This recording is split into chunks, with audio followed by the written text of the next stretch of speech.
खेडमधील मुंबई गोवा महामार्गावर कळंबणी परिसरात झालेल्या भीषण अपघातामध्ये दुचाकीवरील दोघे जण गंभीर जखमी झाले आहेत.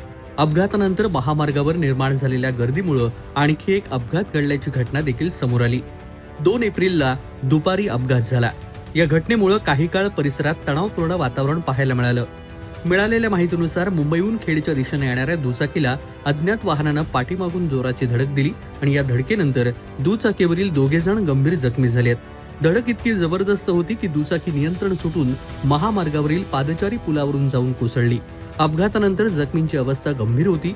या घटनेची माहिती मिळताच सरपंच भगवान साळुंके, सामाजिक कार्यकर्ते विनय तोडणकर आणि सोबतच भरणे ग्रामपंचायतीचे माजी सदस्य संतोष नलावडे यांनी तत्काळ घटनास्थळी धाव घेतली.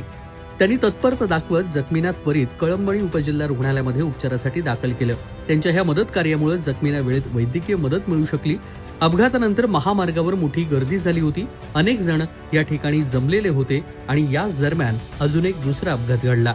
गोव्याच्या दिशेनं निघालेल्या एका कार चालकानं अचानक ब्रेक दाबल्यानं त्याच्या मागे येणाऱ्या कोकण रेल्वेच्या कामावरील पिकअप व्हॅन चालकानं समोरील वाहनाला धडक टाळण्याचा प्रयत्न केला. मात्र गाडीवरील नियंत्रण सुटल्यानं पिकअप व्हॅन महामार्गावर पलटी झाली.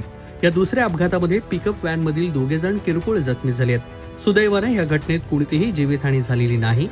या संपूर्ण प्रकाराची माहिती मिळताच खेड पोलिसांनी तात्काळ घटनास्थळी धाव घेत परिस्थिती नियंत्रणात आणली आहे. कोकण कट्टा न्यूज, खेड, रत्नागिरी. कोकणातील प्रत्येक घडामोडींचे लाईव्ह अपडेट पाहण्यासाठी आताच कोकण कट्टा न्यूजच्या सर्व सोशल मीडियाच्या प्लॅटफॉर्मला लाईक, फॉलो आणि सबस्क्राईब करा.